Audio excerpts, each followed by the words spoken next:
This is the Powered Up Podcast, show number 11. I used a tool that I had used before in my classroom, um, but I got caught up in the bells and whistles of a technology tool to show off all of my learning and growth in education as an educator. And in reality, my kids had no clue any of the instruction. They were well behaved and they enjoyed the experience, but they gained absolutely nothing out of it. And I think that's where there was a huge shift in my mindset of the purpose of technology.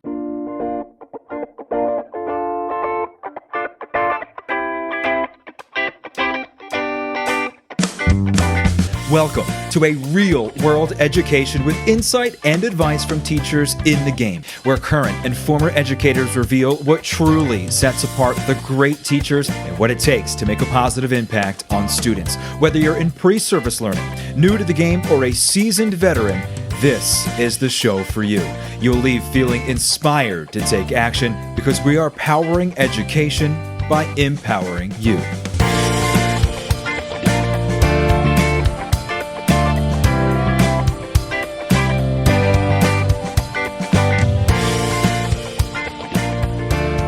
Hello. This is Ken Ehrman, host of the Powered Up Podcast, and I am here with my co-host, Mr. Matt. What is a Google and how do I drive it, Rogers? Matt, what is your best moment from today with your kids? Holy smokes, that's an introduction.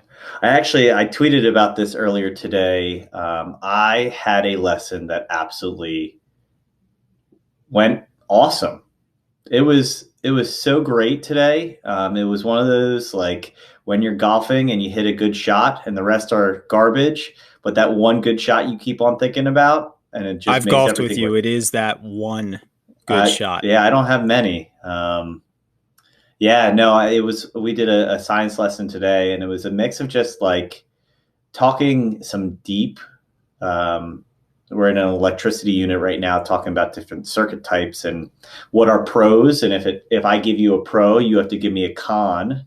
And the kids just nailed it. It was really cool to just witness and see them just actively engage. The interesting thing is our art teacher wasn't able to make it into school today, and we didn't have a substitute. So I actually had a full amount of science time, if not more. So I didn't have to rush. I think that's our schedule has been a little bit different in new age teaching, where we have an hour less of instruction. It took my content time from 50 minutes down to 25. So to run a full-fledged lesson from beginning to end just felt really good. That's awesome. It is a good feeling when you have those moments in those days. Yeah, absolutely. So today we are going to talk about technology integration. And I want to start this conversation off quoting Rhett Oldham, who was on episode number 3 with us. And this isn't the exact quote, but he was talking about how if you are using something just to use it and you don't know what the purpose is, then you really shouldn't be using it in your lesson. You need to know what the purpose is, whether it is technology or not technology. But I think even more so, nowadays with the bells and whistles and all the programs and the apps, it's really hard to filter through all that. And you have to know what the purpose is for that. Actually, today, I was in one of our middle schools and a teacher came to brainstorm with me about an approach she wanted to take for her lesson. She has to do it a little bit different due to social distancing. And she wanted to use a tool that she saw in one of my professional development sessions. And my response was probing her more for what did the lesson used to look like? What did you used to do? What do you think this tool is going to serve? And most of the conversation was around how to design the lesson. We ended up picking a different tool. But again, that tool wasn't important. It was how to structure the lesson to not lose the important pieces that she had when she didn't use technology. And I think it's so important for teachers to do that. And it can be difficult. It is difficult to filter through all that to decide what that purpose is and are you hitting that lesson the way you want. So before we dive into some of our strategies that we're going to talk about, Matt, can you think of a time when you used technology and when you reflected back on it the next day or the next week and you realized, you know what, that really didn't do anything. I was just using it to use it. Oh, I think actually before we started this episode, I was expressing to Ken about how I had an observation once that I used a tool that I had used before in my classroom, but I got caught up in the bells and whistles of a technology tool to show off all of my learning and growth in education as an educator. And in reality, my kids had no clue any of the instruction. They were well behaved and they enjoyed the experience, but they gained absolutely nothing out of it. And I think that's where there was a huge shift in my mindset of the purpose of technology. And I love to get into that kind of conversation tonight. Absolutely. And you didn't even use the wrong tool. You Yeah. used the right tool. It's just maybe clearly stating your objectives or centering the kids 3 times through the lesson and an exit ticket. Those simple strategies are sometimes all you need. But again, it's knowing, why am I using this tool? What is my learning objective? And it was the same before we used technology. So, Matt, you in the past have talked about with some of our guests, you've kind of referenced this kind of, I'm going to say, beginning of the year boot camp, although you never use that phrase, where you train your kids on the apps and the technology that you want them to use, or that they're going to have the opportunity to use throughout the year. So as long as we've worked together, you've actually really never told me what this looks like, or what you do with your students. But based on that very simple description of what you've talked about, I think it's very different than what my approach was in integrating new tools and technology into the classroom. Because a lot of times teachers will ask us, well, how do I find time to teach that tool and teach the curriculum and the objectives that I'm supposed to teach? And that's a very valid question. So what we're going to do with this episode is we're just going to share 2 of our strategies that we use to integrate new tools, because I think they're very different, and I'm kind of excited to see how this plays out. Absolutely. So why don't you just kind of kick it off by telling us, what does that beginning of the year boot camp look like for you?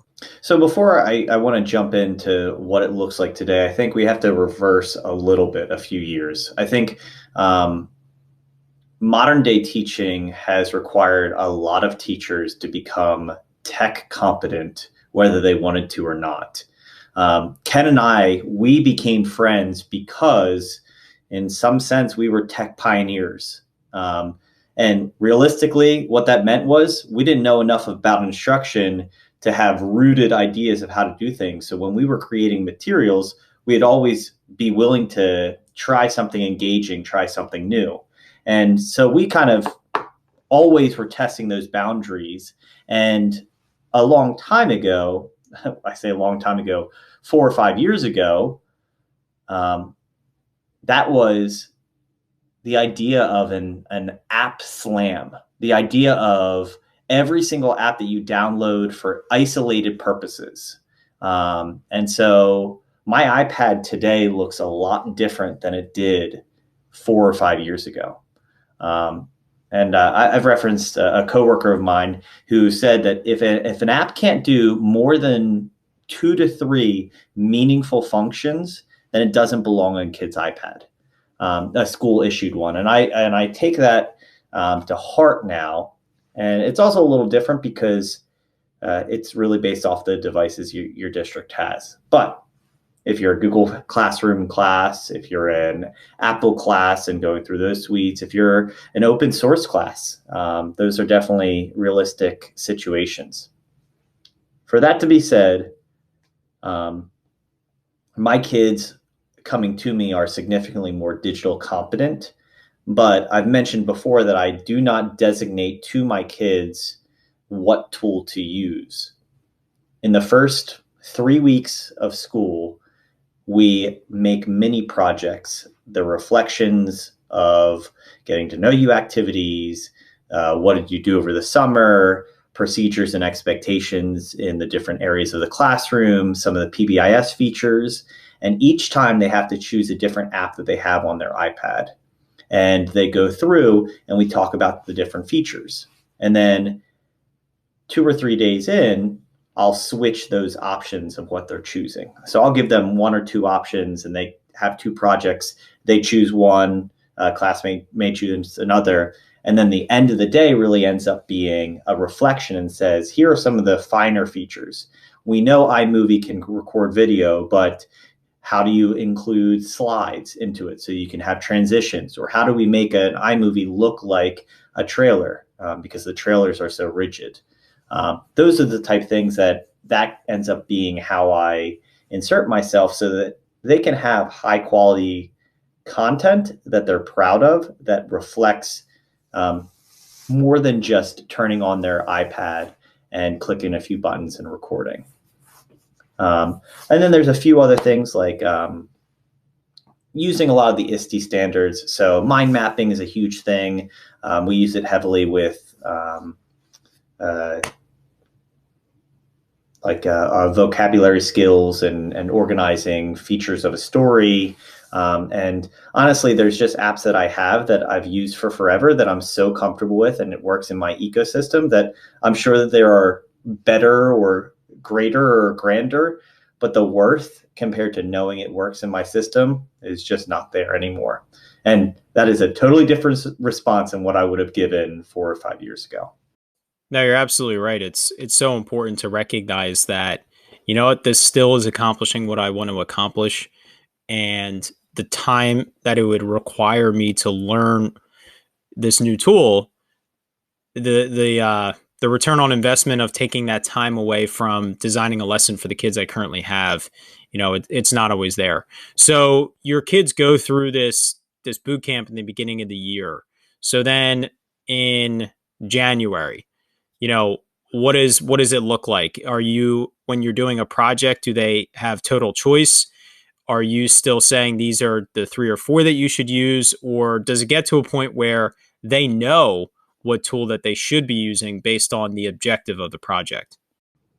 So I think in the perfect world, the kids are brainstorming these ideas and like, man, that tool is definitely the app that I'm going to use for this project. There's plenty of scaffolding. They're 9 and 10-year-olds.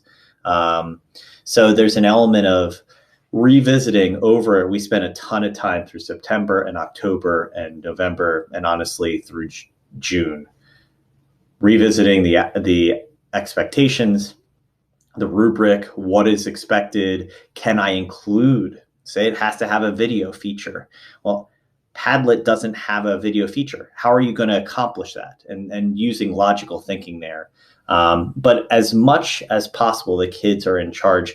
And I also tell the kids that if it's a creative project, right now with our electricity unit, they're getting ready to create an infomercial or an advertisement or a newspaper article for the flashlight they design.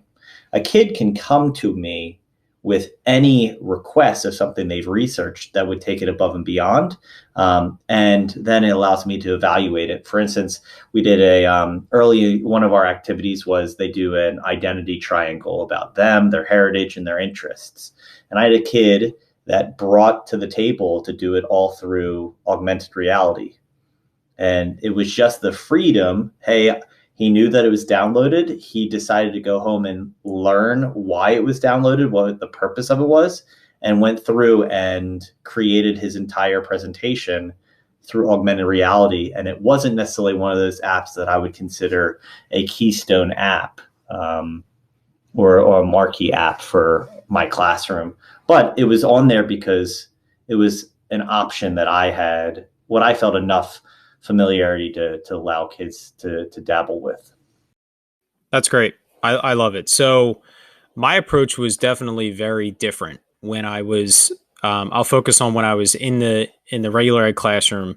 And I think part of it was because I was not one-to-one. So in my situation, I had at most 10 laptops per 30 kids, like 4 or 5 iPads. There was a couple carts. My grade partners and I were very good about collaborating and coordinating our devices to increase what we had on hand and decrease somebody else's at that time. So I was able to get devices in everybody's hands sometimes. Very realistically, I was able to get usually 1 to 2 when I planned it strategically. And so my approach was always blending objectives together. And if I was going to try to teach a new technology skill, I would blend it with a review curriculum skill. So if I want to teach them how to, let's say, use Google Slides and they've never used it before, well, let's review vocabulary and make flashcards in Google Slides. Look, here's how you put a title. This is your word. The next slide is going to be a definition. Let's bring in an image that represents that definition. Let's maybe bring in a video clip that shows what that word means. So I was showing them the skills in using the technology while reviewing curriculum that they already knew. And, you know, you kind of know this, but I think sometimes you have to remind yourself the students can only handle learning one new thing. So that new thing was the technology. Now, once I had that skill set in their tool belt, I could then bring Google Slides back in when I was teaching a new curriculum skill. And so now it was reversed where the blended part, the review was technology, the new skill was the curriculum. I think one of my best examples for doing this was when we were learning about Earth's biomes. The students, I wanted them to learn about all the biomes on Earth. They had to know a few animals, a few plants. They had to know adaptations. They had to know climate, weather, physical features, the basics of everything. And so I threw away the PowerPoints that were given to me. And I said, well, I just want them to research and learn. They can definitely do this through the library databases and the books that we have. And so I wanted them to create video documentaries as if they were in the biome. So after they researched a few of them, they had to do 6 total. I think probably about 2 of them, I would stop them and say, okay, here's what we're going to start doing with this research. And I made one myself, showing them some different skills. And what I did throughout the progression of the 6 biomes was I layered in more and more video skills. So the first biome, they had to record 2 or 3 clips. They had to put those clips together in iMovie, and they had to add transitions. And these are students that had never used the program before. Well, the second biome was the same type of information, different place. Well, now I wanted them to insert titles overlaying a couple of those videos. I showed them how to trim and split clips. I showed them how to bring in Keynote to add a title slide. The next video, it was then, maybe layering a voiceover. And then we transitioned into another app called TouchCast because I wanted them to start to use some different features that had and learn how to green screen. So through the progression of the 6 biomes, I layered in more and more of these video skills. And by the end of this unit, they were masters of creating videos.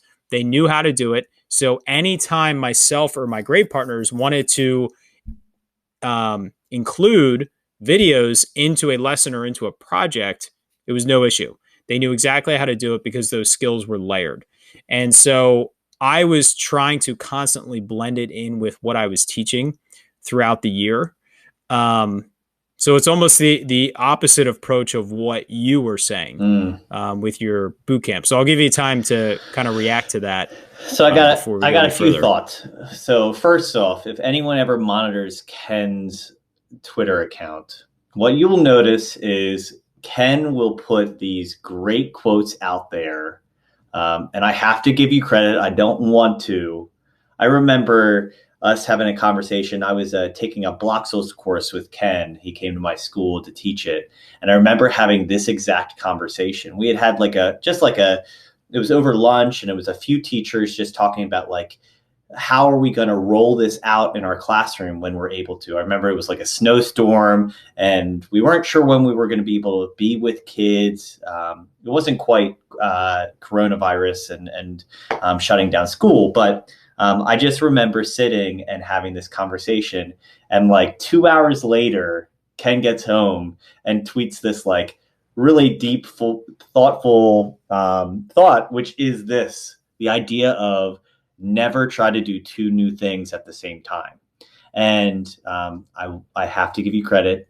These were your words. It's not like you stole them out of my mouth. These are your authentic words.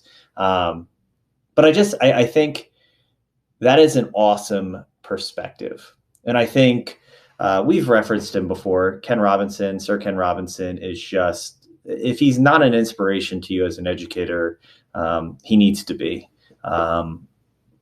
And I think that's one thing that there is no wrong in this conversation, as long as you're equipping your kids to be successful.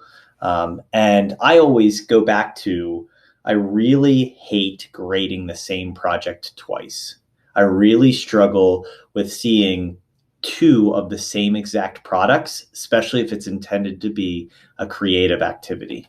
And so when we kind of fast forward, I felt like if I could feel comfortable to unlock the doors and let the kids make their own decisions.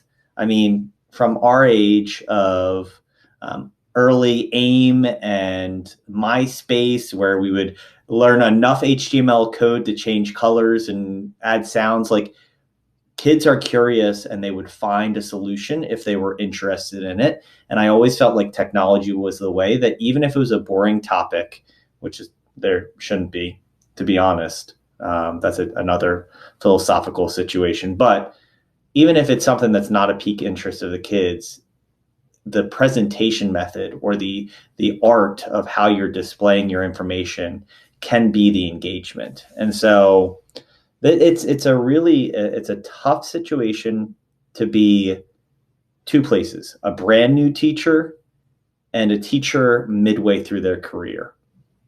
I think if you're midway through your career, you've gone through a few curriculums already, you kind of know how to do it prior to technology. And so you're still trying to sprinkle in technology, and you're seeing it as a requirement, not an enhancement.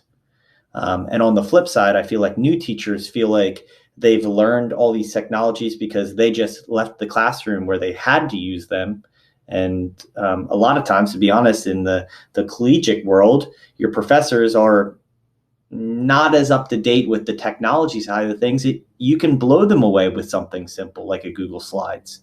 But they come in really open-minded because they don't have any fixed experience with a scripted program, and recognize, well, I thought I was going to make everything from scratch. Now I have to follow these guidelines given to me. It's a really tough scenario to be in. So with all that being said, I think technology is becoming so much more hand in hand, not simply the engagement. It's the navigation that makes the most sense. And so today, as I mentioned, I probably use technology the least compared to what I did, because I recognize that utilizing an LMS to its highest priority is the best thing for my kids. If my kids can be in and receive their instruction, whether in person or out at their homes, if that's the case, and I embed everything in Schoology and they can navigate it, then that's really my priority right now. Once we're out of this scenario we're in, that's where as much creativity we can build into instruction, but everything will go back to normal at that point.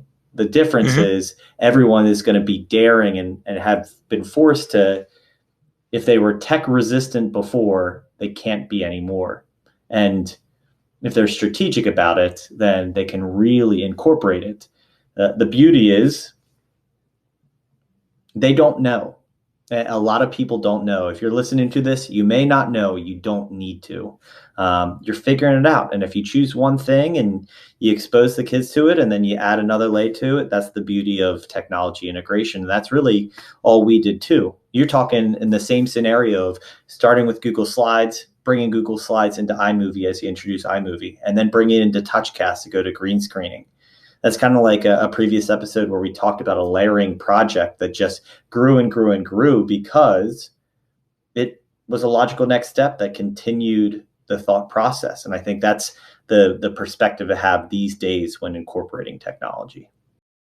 Definitely. And when you were talking about the new teacher, the veteran teacher, and even yourself right now, all the new teacher and the veteran teacher don't just use technology to use it. The new teacher may be super eager to do it. The veteran teacher may be, and we are generalizing, but the veteran teacher may be because they feel like they have to, like you said. And you've even evaluated, what do my kids need now? The main purpose is the navigation in the LMS. So always knowing that purpose is so important. And this is not exactly pertaining to this, but I always like to mention this when we're talking about technology. It's the process, it's not the product. The videos that my kids made, if any of my former students are listening, I don't know why they would be, but I'm sorry, your videos were not Oscar winning performances. They were not going to get Best Picture of the Year. They were talking about animals and plants, and they were pointing to like a cardboard box. Like, it was all made up. It was all make believe. Even when they got to green screening, yeah, the background looked decent. They had some pictures pop in that looked okay. But, some of them, they were fading into the background because the lighting was terrible. Their shirts were the wrong color. I remember one video, I had kids that were in Australia using an accent, and they sounded like they were British or Irish, actually, I think. Which is not too far very off. comical. But the process was, they researched the information, they wrote the scripts, and they filmed themselves at least 5 or 6 times trying to get, their best take. They were reviewing that information 8 times by the time they were done the product, versus if I had given them the information and said, hey, study this, you're going to take a test. That was what I replaced with this project. And my main goal, my main purpose was, I wanted them engaged in the content, to understand it, and to remember what was important to them. Did they research the animals I wanted them to research? No. And I didn't really care. They got to research their animals. They all learn the same weather. They all learn the same climate. They all learn the same physical features, because that's obviously the same biome to biome. So again, it was about me knowing my purpose for integration. So, when you're approaching this, don't focus on the product, focus on the process. Don't worry about it being amazing. Worry about doing something for purpose to benefit the learning of your students. Yeah. And I think, so 2 things that you're reminding me of is when rolling at technology, and it's not necessarily like, hey, I'm going to decide to use technology now. That's not the world we're living in today. And also, the kids are so devoted. I think it's nice to be today where we don't need to do things just to take pictures to send to the school board. Technology is just expected to be utilized. And I remember having board members come into my classroom to see these great things the kids were doing. Realistically, it was iMovie trailers when they were first a thing. But just to not have to use that growth mindset language, to not have a fixed mindset with technology. 2 very simple pitfalls. I remember kind of similar. Kids did a Regions of Pennsylvania project. And as they're doing it, we had jigsawed. So each group, I should say, chose a different region and did the research and presented it.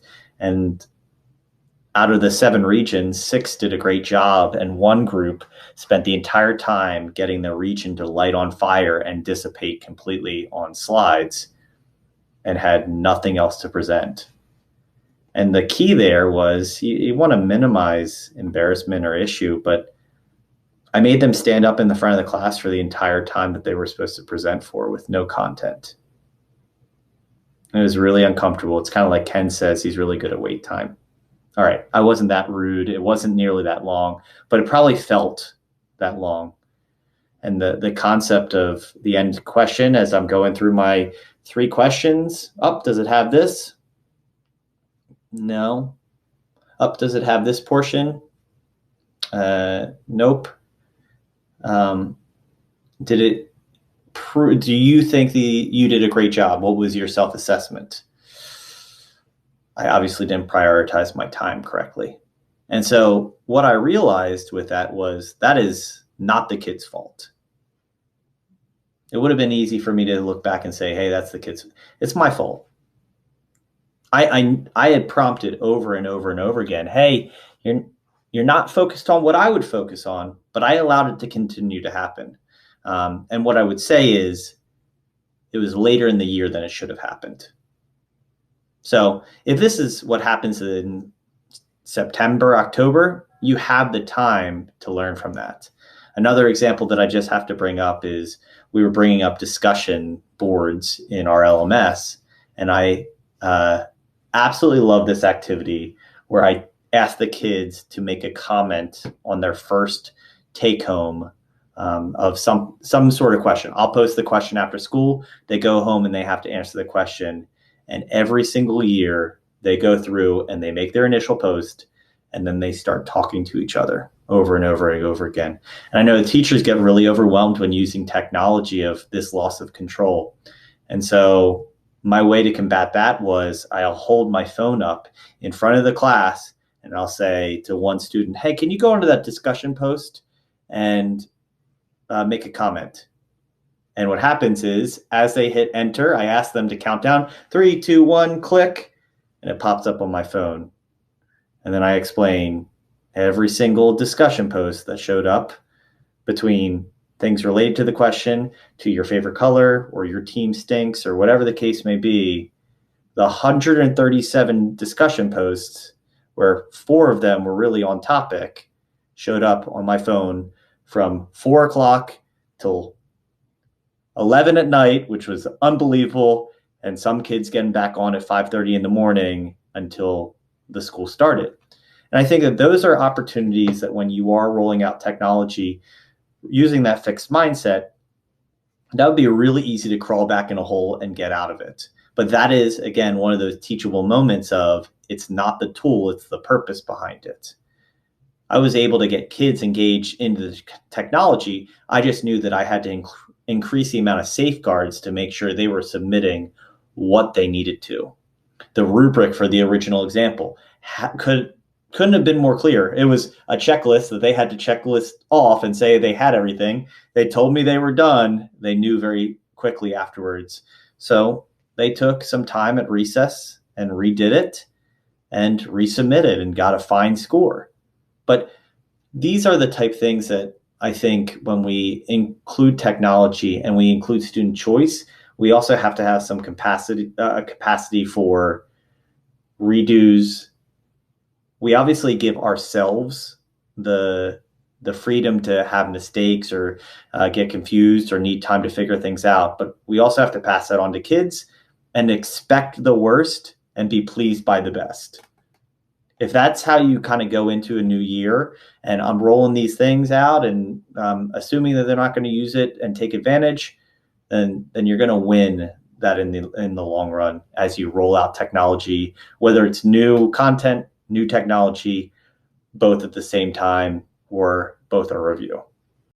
Definitely. And when I'm working with teachers, showing them a new tool, a lot of times I'll say, here's where your kids can take it the wrong way. Here's where they can be goofballs. And, I might give them my approach. This is how I handled it in the classroom. But I always followed up with, those were my kids and that's my personality. You have to know your students and your teaching style and your management style to know how to manage those situations. Like Matt talked about how he addressed the comment problem with the first discussion post. That was a great way to stop it then for future posts. Maybe the strategy for you is you need to disable that function until students prove that they have the ability to engage in it appropriately. Or maybe you need to, set limitations on who they can comment to, or you pre-assign those things. There's always strategies, and that just roots back to, what you do as an expert manager of your classroom. So we really just wanted to talk about some different ways to integrate technology, some different ideas, having a purpose behind it, and just trying it, just taking a risk, seeing how it goes. It'll go well. It'll go great. It might not go so well. There's going to be opportunity for growth, or there might be opportunity to say, you know what, that just isn't the tool for me. But I would encourage you, like Matt just said, to approach it with a growth mindset and don't crawl back into that hole if it doesn't go perfectly the first time. Lean on your instructional coaches, lean on other teachers in your district or on the Powered Up website, powereduup.com to facilitate those ideas and to get those things out of there. Go ahead, Matt. Some closing thoughts? Yeah, I kind of want to add the aspect of with a lot of things. I know Ken said this before, where it's very easy with technology when you see something advertised for the first time to imagine that it's really easy to get that end product. I remember seeing something like green screening is not difficult, but you need to understand and you have to put some time into it to make it worthwhile. It's that whole under promise and over deliver is a lot better than over promise and under deliver. And when using technology, I think the idea of having like the Powered Up forum is really, I can't say it enough, the place where we hope to be a repository of not only great resources, but also safe places to ask questions. And it's the idea of not only what is this tool and how can I use it and gather ideas, but also rollout plans. How do I use it with my classroom? What are main things that I have to hit? And that's the whole benefit of this community. It's so much more than someone throwing a blog post up that they never revisit. So please, please, please make sure to check it out. It is our labor of love to try to support you to all the facets of education. Hopefully take a few things each time you visit to grow your understanding in whatever area you're diving into. Absolutely. Exactly what Matt said. So Matt and I will both write some sort of post on the forum, and maybe I'll share some of my lesson plans and a couple of the videos that the kids made with the biomes. Matt, maybe you can share some of your boot camp projects that you do in the beginning of the year. So comment, ask questions, share your own ideas. Like Matt said, ask the question, I'm going to teach Nearpod for the first time. What do I need to know? It's a great post for the forum that people can jump in and offer suggestions. We will link to those posts on the forums in the show notes page for this episode, which is found at poweredup.com/show12. And if you haven't already, please subscribe to the podcast or to the YouTube channel or both. Become a free member on poweredup.com. Engage in those forums. Encourage your colleagues to do the same. Perhaps pass this podcast along to someone that isn't listening yet that you think could benefit.